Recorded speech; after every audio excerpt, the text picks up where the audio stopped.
आज के इस लेक्चर में आपका फिर से स्वागत है। आज हम कक्षा 12वीं विषय गणित अध्याय 3 आबू या मैट्रिक्स में प्रवेश कर रहे हैं ना। इस अध्याय के आज हम इंट्रोडक्शन पढ़ेंगे, आबू क्या होता है और कुछ विशेष प्रकार के आबुओं आदि के बारे में यहाँ पर पढ़ेंगे पहले, ठीक है ना। ये आप लोगों को बिल्कुल नया है, इसके पहले आपने मैथमेटिक्स के अंदर इसको नहीं पढ़ा है कि क्या होता है, तो आपको एक प्रकार से नई चीज है, ठीक है। तो आव्यूह कहलाता क्या है? आव्यूह संख्याओं का एक विन्यास है। यदि कुछ संख्याओं को आयताकार रूप में प्रदर्शित किया जाए तो इस विन्यास को हम आव्यूह कहते हैं। और जरूरी नहीं है संख्या ही ले, फलन भी ले सकते हैं। यदि कुछ संख्याओं या फलनों को आयताकार विन्यास के रूप में प्रदर्शित किया जाए तो इस विन्यास को क्या बोलते हैं? आव्यूह कहते हैं। परिभाषा सभी को समझ में आ गई क्या? यदि कुछ संख्याओं या फलनों को आयताकार विन्यास के रूप में प्रदर्शित किया जाए तो इस विन्यास को ही क्या बोलते हैं?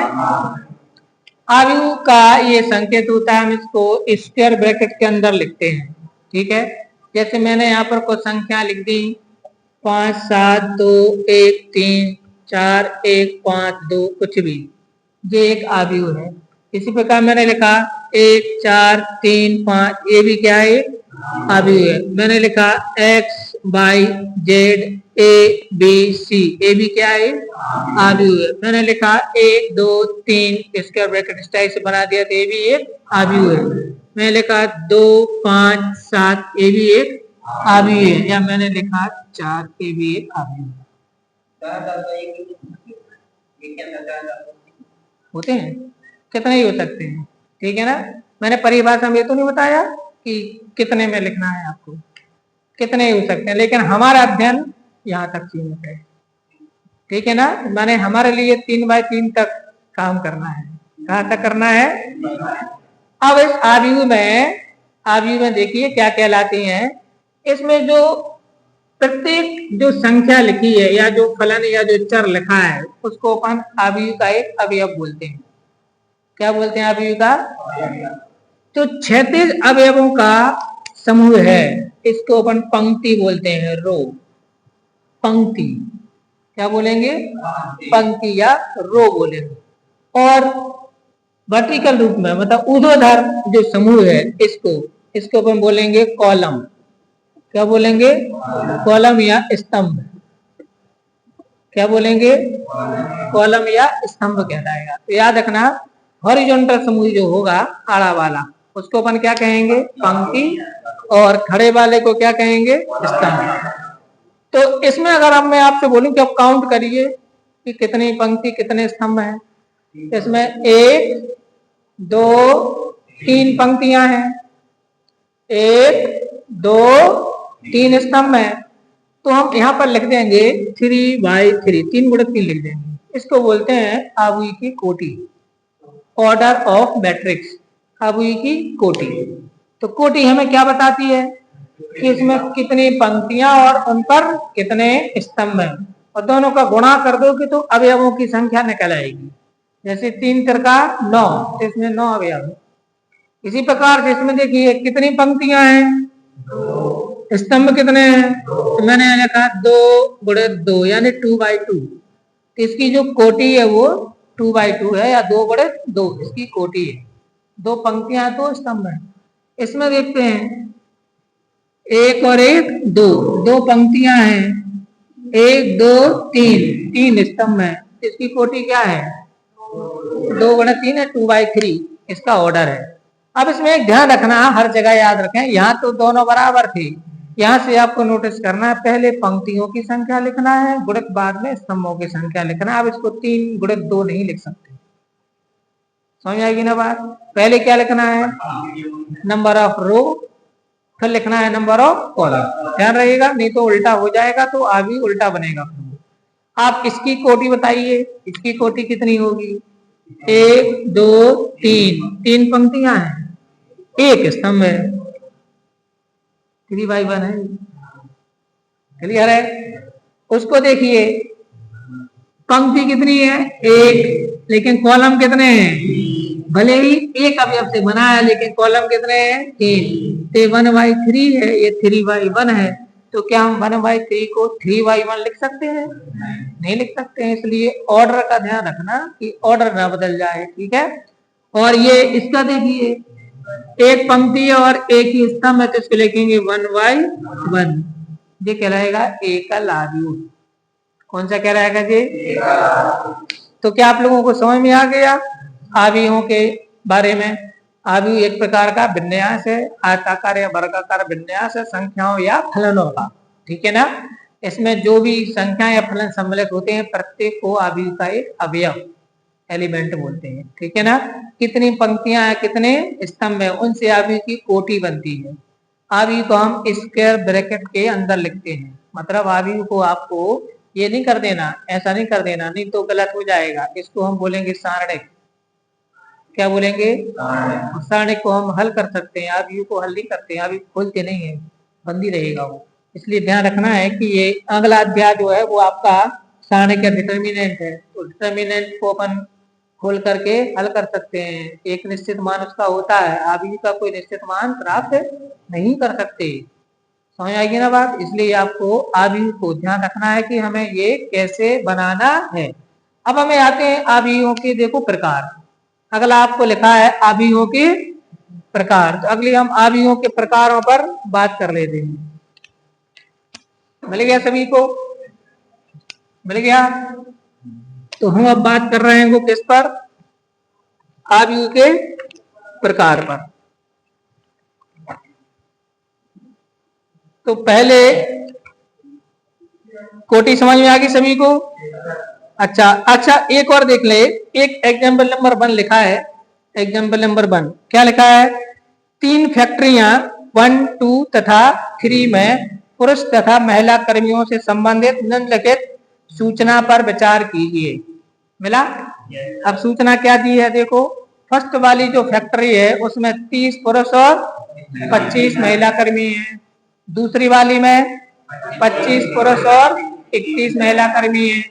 तीसरे वाले में 27 पुरुष और, तो क्या लिखा है उसने? उपयुक्त सूचना को 3 × 2 आव्यूह के 3/2 आव्यूह के रूप में निरूपित कीजिए। तीसरी पंक्ति और दूसरे स्तंभ वाली प्रविष्टि क्या कहती है?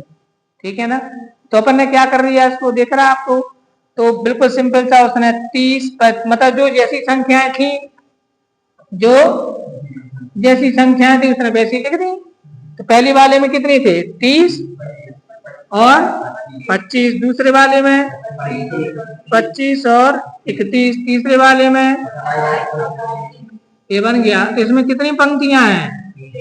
3। स्तंभ कितने हैं? तो उसने क्या बोला था आपसे? 3/2 आव्यूह के निरूपित कीजिए। तो आपका आंसर हो गया। बस बनाना था आव्यूह में, एक प्रकार से तो बन गया।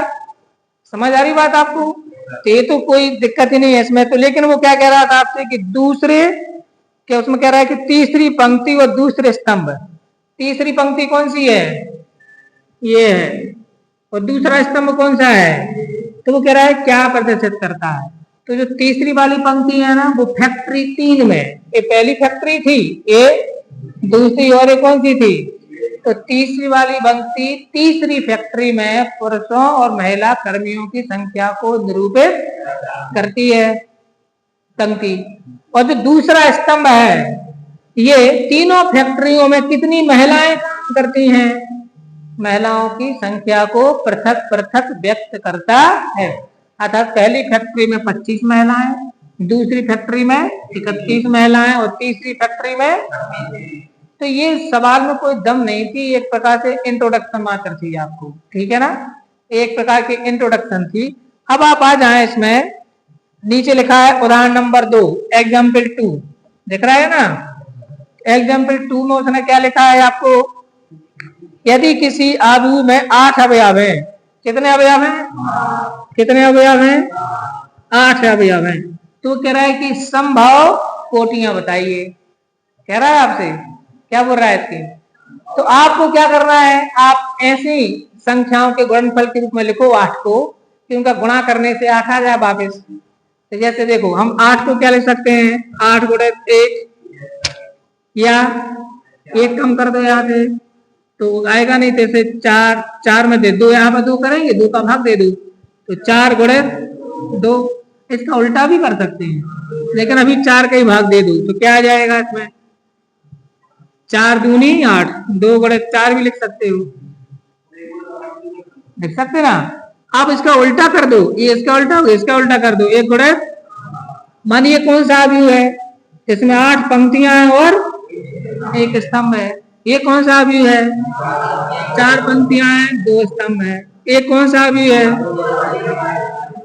ये कौन सा अवयव है, क्या हम 3 पंक्तियों का अवयव बना सकते हैं, सोचिए, क्योंकि 3 का 8 में पूरा पूरा भाग, इसलिए हम 3 पंक्तियों वाला पूरा अवयव नहीं बना पाएंगे।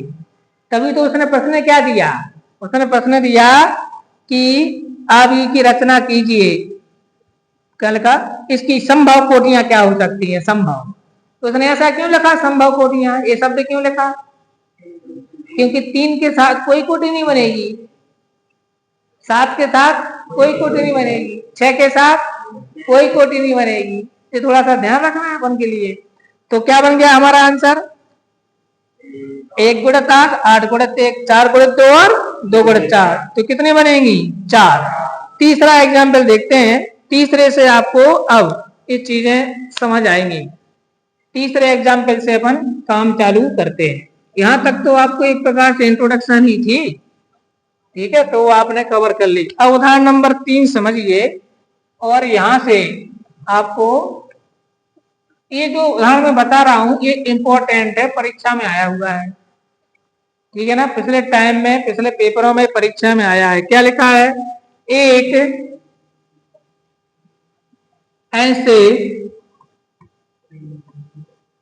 ऐसे 3 गुणे 2 माने 3/2 अवयव की रचना कीजिए, रचना कीजिए जिसके अवयव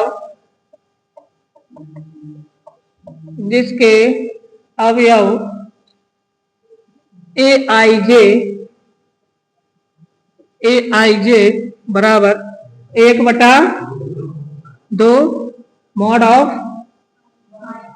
i माइनस 3j द्वारा प्रदत्त हैं, द्वारा प्रदत्त है। याद रखना बच्चों, मैंने इसमें इंपॉर्टेंट क्वेश्चन डाला है, ठीक है ना, क्या डाला है, इंपॉर्टेंट डाला है। तो आईएमपी प्रश्न है, ये आपको ध्यान रखना, ठीक है। फिर अभी बनाते हैं, क्या लिखा है, एक ऐसे 3 गुणे 2 या 3/2 अवयव की रचना कीजिए जिसके अवयव aij बराबर 1/2 i minus 3j mod of i minus 3j द्वारा प्रदत्त हैं। सवाल समझ आ गया सभी को, मतलब हमें क्या बनाना है, एक अवयव बनाना है, एक मैट्रिक्स बनाना है, लेकिन शर्त क्या है, उसमें 3 होना चाहिए पंक्तियां और 2 होना चाहिए स्तंभ। तो बच्चों जब हम सॉल्व करेंगे तो हम पहले नंबर 3/2 का माने 3 गुणे 2 का एक मानक अवयव लिखेंगे। तो हम यहाँ लिखेंगे 3/2 का मानक अवयव, इसका एक मानक अवयव लिख देते हैं। तो क्या निकलेगा, देखो a11 a12 कितना चाहिए, 3 पंक्तियां, a21 a22 a31 a32, ये कहलाएगा इसका मानक अवयव। इसको क्या बोलते हैं, इसका। अब ऐसा क्यों लिखा है, ध्यान देना, इसमें प्रत्येक अवयव बताता है कि वो कौन सी पंक्ति में है और कौन से स्तंभ में है। जैसे ये कौन सी पंक्ति है, स्तंभ कौन सा है, तो यहाँ पर देखो a11 लिखा है ना, मतलब पहली पंक्ति और पहले स्तंभ का अवयव है। क्या ये बात आपकी समझ में आ गई। ऐसे ही ये बताओ, यहाँ पर भी ये कौन सी पंक्ति है, स्तंभ कौन सा है, इसलिए इसका एड्रेस होगा a12। हर एक अवयव का अपना एक एड्रेस है, अवयव के अंदर लिखे गए प्रत्येक अवयव का यूनिक एड्रेस होता है। आप हर एक अवयव को इसी प्रकार के नाम से बुला सकते हो। यहाँ पर a11 की वैल्यू क्या है, a21 की वैल्यू क्या है, a32 की वैल्यू क्या है, आप उनको उनके एड्रेस से बुला सकते हो, ठीक। ऐसे ये बताइए ये कौन सी पंक्ति है, स्तंभ कौन सा है? तो देखो 2 1 आ गया। पंक्ति का क्रमांक पहले लिखा जाता है, स्तंभ का क्रमांक बाद में, जिसका नाम क्या हो गया? ये 2 1। ऐसे ये बताओ ये कौन सा है? दूसरी पंक्ति है, पहली और ये दूसरी। स्तंभ भी कौन सा है? इसका एड्रेस क्या हो गया? A22, ए वाला A31 A32। क्लियर होगी बात? क्लियर है सबको? ऐसे अगर मैं कहता आपसे 3x3 का बनाओ तो क्या बनता? A11 A12 A13 आता। अच्छा मैं कहता 2x3 का बनाओ, 2 पंक्तियां और 3 स्तंभ, तो क्या बनता? 2 पंक्तियां चाहिए, A11 A12 A13 A21 A22 A23। बात समझ आई ना?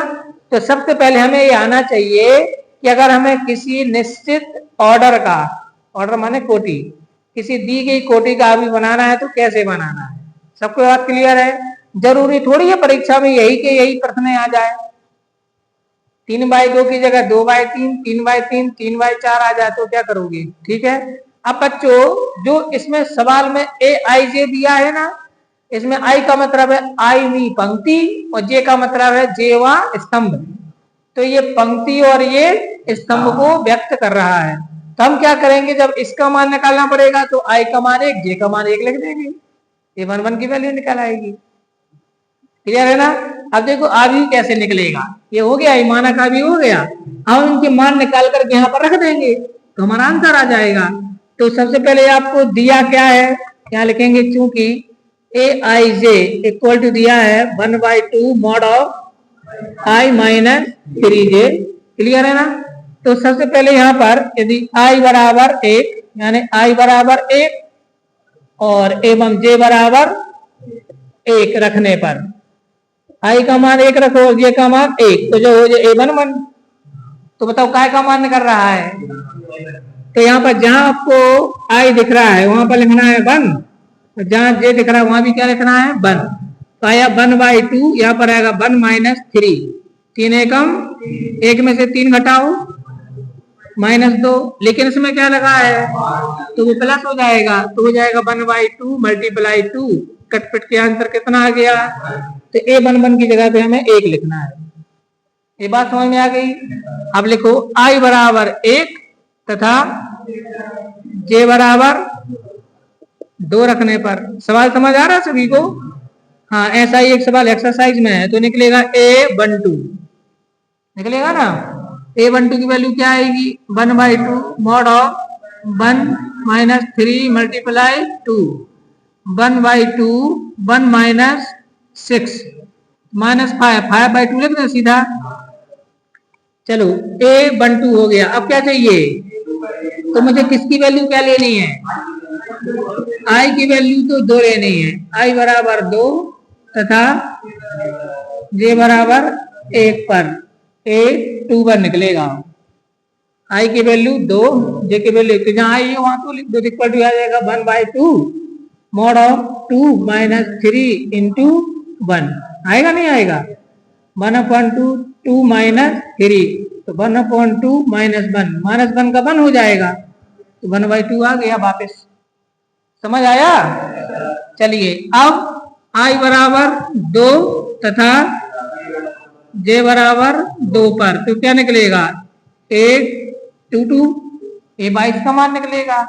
तो क्या निकलेगा? 1/2 2 माइनस 3 गुणे 2, 1/2 2 माइनस 6 -4 नहीं आएगा, -4 का +4, तो आंसर कितना बचेगा? फिर क्या चाहिए? I बराबर 3 तथा J बराबर 1 पर तो क्या निकलेगा? A31 निकलेगा। क्या निकलेगा? A31 1/2 3 माइनस 3 इंटू 1 नहीं आएगा, 1/2 3 माइनस 3, तो सब कुछ क्या हो जाएगा? 0 हो जाएगा सब कुछ।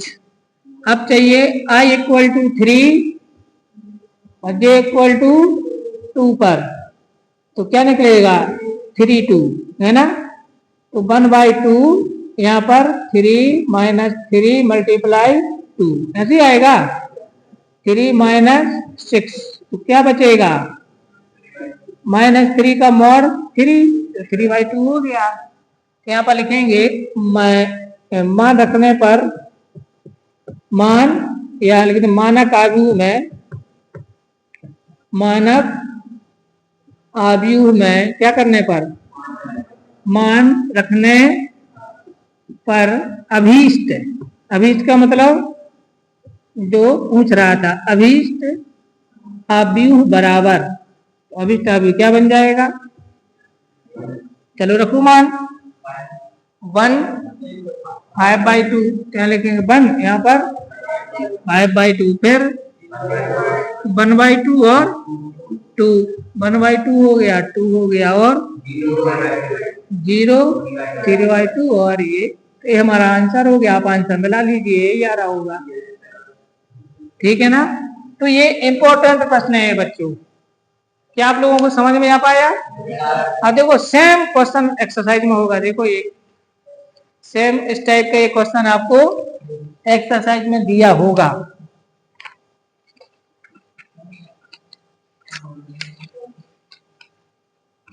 आपको एक्सरसाइज में दिया है 4th क्वेश्चन, देखो दिया है 4th भी है और 5 भी है क्लियर है ना। तो मुझे लगता है इस सवाल को समझने के बाद आपसे प्रश्नावली का तीसरा, ये चौथा और पांचवा, तीसरे चौथे में 3 है और पांचवे में 2, यानी 5 क्वेश्चन आपके बन जाएंगे।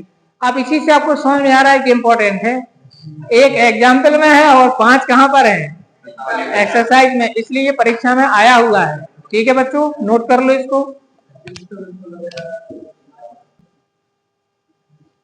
उदाहरण नंबर 3 के बाद बच्चों आपकी एनसीईआरटी की पुस्तक में अब दिए हैं आव्यूहों के क्या दिए हैं, प्रकार, टाइप ऑफ मैट्रिसेस। तो मैट्रिसेस के टाइप्स आपको दिए हुए हैं, ठीक है ना। तो कौन कौन से एक एक उदाहरण से समझ लेते हैं। सबसे पहला हमारे पास कौन सा दिया है, स्तंभ आव्यूह। क्या मैं अभी इसको बता चुका हूँ, हाँ बता चुका हूँ, स्तंभ आव्यूह। तो ऐसा आव्यूह जिसमें केवल एक ही स्तंभ हो, कितने स्तंभ हो, केवल एक, ओनली 1 कॉलम हो, तो उसको अपन बोलते हैं कौन सा आव्यूह, स्तंभ आव्यूह। स्तंभ कौन से कहलाते हैं बच्चों, जो खड़े वाले होते हैं। तो देखो जैसे मैंने लिखा 4 6 9, इसमें जरा गिनिए कितने स्तंभ है, पंक्ति कितनी है। तो स्तंभ आव्यूह में क्या होगा, यहाँ पर ये 1 होगा, मतलब इनकी जो कोटि है ना, स्तंभ आव्यूह की कोटि, इनकी कोटि I × 1 होगी। क्या होगी, I/1, माने इसका मान कुछ भी हो सकता है, पर यहाँ पर क्या रहेगा हमेशा। तो आपको ये ब्लैंक्स में पूछ सकते हैं, क्या पूछेंगे आपसे खाली स्थान में, कि स्तंभ आव्यूह की कोटि खाली स्थान होती है, तो क्या लिखना है, I/1। क्लियर हो गया ना। इसका मतलब क्या हुआ, जैसे मैं इसको बना दूं एक आव्यूह 5, तो ये भी एक प्रकार का कौन सा आव्यूह है, स्तंभ है तो ये ऐसा आव्यूह स्तंभ भी है, पंक्ति भी मिलेगा। अब एक दूसरा देखते हैं, कौन सा आव्यूह, पंक्ति आव्यूह। तो वह आव्यूह जिसमें एक पंक्ति हो उसको क्या बोलेंगे, जैसे मैं इसी को ऐसा लिख दूं 4 6 9, इसकी जरा कोटि लिखिए 1/3, एक आध और लिख लेते हैं 2 5, इसकी क्या होगी कोटि 1/2, होगी नहीं होगी। तो एक बात बताइए, पंक्ति आव्यूह का मानक कोटि क्या होगी, मानक कोटि 1 × j, 1/j होगी। ये बस ध्यान रखना है, परीक्षा में ये ना आ जाने तो झंड हो जाएगी आपको। आप पता चला कि मतलब उसने कहा ऐसा दे देता है, वो देखो कि जे कौन सा आव्यूह है, ऐसा दे देता है, तो ए एक आव्यूह हो गया, और जे क्या लिखी होती, कोटि, तो कोटि में यहाँ 1 है ना, तो ए 1/j एक प्रकार का कौन सा आव्यूह है। ये सिंबल याद रखना है इसके, है ना। तो पंक्ति आव्यूह होगा, स्तंभ आव्यूह हो गया। तीसरा हमारे पास आता है वर्ग आव्यूह। अब सारा कुछ इसी से शुरू होना है, वर्ग आव्यूह। वर्ग मतलब जिसकी सब कुछ समान होती है ना, भुजाएं, लंबाई चौड़ाई समान होती है। इसी प्रकार यहाँ पर है, जिसमें पंक्तियों की संख्या स्तंभों की संख्या के बराबर हो, मतलब आई बराबर जे, आई बराबर जे, ऐसा अवयव जिसमें पंक्तियों की संख्या स्तंभों की संख्या के बराबर होती है उसको क्या बोलते हैं? जैसे कि 1 5 3 4 लो, यह एक वर्ग अवयव है। जैसे कि 2 1 3 7 1 9 4 1 6, ये भी कौन सा अवयव है? इसकी ऑर्डर है 2/2, इसकी ऑर्डर है 3/3। बात समझ आ रही? तो कौन सा अभी वर्ग अवयव कहलाता है? एक बात बताओ मुझे, क्या ये वर्ग अवयव है? आप उसके नाम बताओ। क्या ये स्तंभ अवयव है? क्या ये पंक्ति अवयव है? क्या ये वर्ग अवयव है? ये महाराज ऐसे है जो संभव है। क्या ये एकल अवयव है? एक अकेला अवयव है, ठीक है ना? तो अब अपने पास आ गया वर्ग अवयव के बाद नंबर 4 पर हमारे पास आता है विकर्ण अवयव। कौन सा अवयव? तो विकर्ण कैसा होता है? विकर्ण कैसा होता है?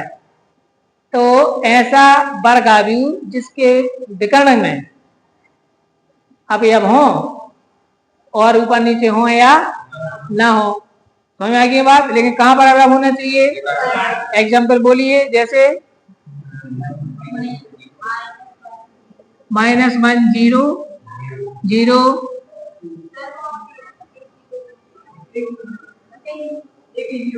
अच्छा तो का बनाना है, लो फिर 0।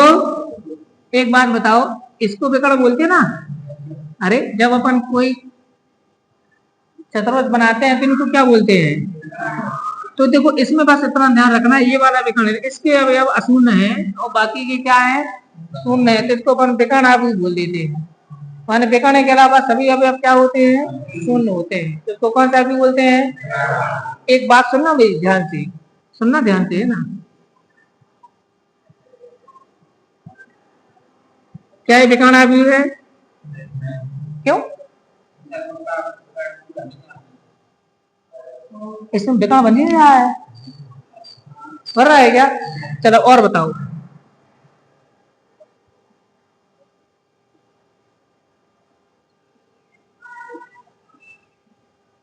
क्या ये है? क्यों? तो दिक्कत क्या आ रही है? ये क्यों नहीं है? दिक्कत क्या आ रही है? Very good. विकर्ण अवयव होने के लिए सबसे पहली शर्त है वो कैसा होना चाहिए? अगर वो वर्ग अवयव नहीं है तो विकर्ण अवयव भी नहीं है। इसलिए विकर्ण अवयव की परिभाषा में बोलते हैं ऐसा वर्ग अवयव। क्या बोलते हैं? ऐसा क्यों बोलते हैं? क्योंकि जब वो वर्ग अवयव होगा तभी उसमें विकर्ण होगा, नहीं तो विकर्ण ही नहीं बन पाएगा। तो ये कंडीशन याद रहेगा आपको। कंडीशन क्या होती है कि विकर्ण अवयव हमेशा वर्ग अवयव होता है। तो विकर्ण के अवयव क्या होना चाहिए? अब आता है पांचवा, विकर्ण अवयव के बाद किसका क्रमांक है? आदेश अवयव। तो आदेश अवयव भी एक प्रकार का विकर्ण अवयव है। क्या है? एक प्रकार का ऐसा विकर्ण अवयव जिसके मुख्य विकर्ण के सभी अवयव एक समान हो। कैसे हो? देखो 3 0 0 0 3 0 0 0 3, बताओ इसको ध्यान से देखो। इसको इसमें क्या है? विकर्ण अवयव है, हाँ है। और विकर्ण की विशेषता क्या है? विकर्ण के सारे अवयव नियत हैं, कांस्टेंट है? 3 नहीं हो और कुछ भी दे सकते हो, लेकिन सारे कैसा होना चाहिए? तो ऐसे अवयव को क्या बोलते हैं? क्या बोलते हैं? क्या? ऐसे अवयव को क्या बोलते हैं? ठीक, और कुछ बोलना चाह रहे हो? हाँ, और ले लोगे तो फिर वो नहीं बनेंगे। अब वो तो आपको 4/4 ही लेना पड़ेगा फिर तो, क्योंकि शर्त पहली है, सुनो, ये इससे ये बना है और इससे ये बना है, तो ये दोनों ये तो होने चाहिए, वर्ग तो होना चाहिए। हाँ, 4/4 हो सकता है, 3/3, 2/2, 1/1। अब देखिए छठवा, ध्यान दो, छठवा तत्समक अवयव। कौन सा अवयव? तत्समक अवयव। तत्समक अवयव कौन सा कहलाएगा? ऐसा विकर्ण अवयव, ऐसा या ऐसा आदेश अवयव जिसके मुख्य विकर्ण के सभी अवयव एक हो। वन। देखो 1001 ये भी ले लो, या 10000100001, इनमें क्या है विशेषता? मुख्य विकर्ण के सारे के अवयव क्या है? इसी को, हाँ ऐसा वाला ही नहीं लेना, ये भी ध्यान रखना, नहीं तो क्या लोग सर तो क्यों दिखाना है, तो वो नहीं लेने हैं, ठीक है ना। तो मुख्य विकर्ण के सभी अवयव क्या हो? वन। इसको क्या बोलते हैं? क्या तत्सम का भी आदेशा भी है, क्या तत्सम का भी विकर्ण भी है, क्या तत्सम का भी वर्ग भी है, ध्यान रखना आप ये सब वर्ग में। तो हमारे पास एक प्रकार का और आपको दिया होगा शून्यावी। कौन सा दिया है? तो शून्यावी कौन सा कहलाएगा? नाम से स्पष्ट है, जिसके सभी अवयव क्या हो? शून्य हो, उसको क्या बोलते हैं? शून्यावी बोलते हैं। तो इस प्रकार से जो हमारे पास है वो अवयवों के प्रकार। तो अभी मुख्यतः कितने प्रकार के एनसीईआरटी की बुक में दिए हैं? एनसीईआरटी 7 प्रकार के। स्तंभाव्यूह, पंक्तियाव्यूह, वर्गाव्यूह, विकर्णाव्यूह, आदेशाव्यूह, तत्समकाव्यूह और, ठीक है ना।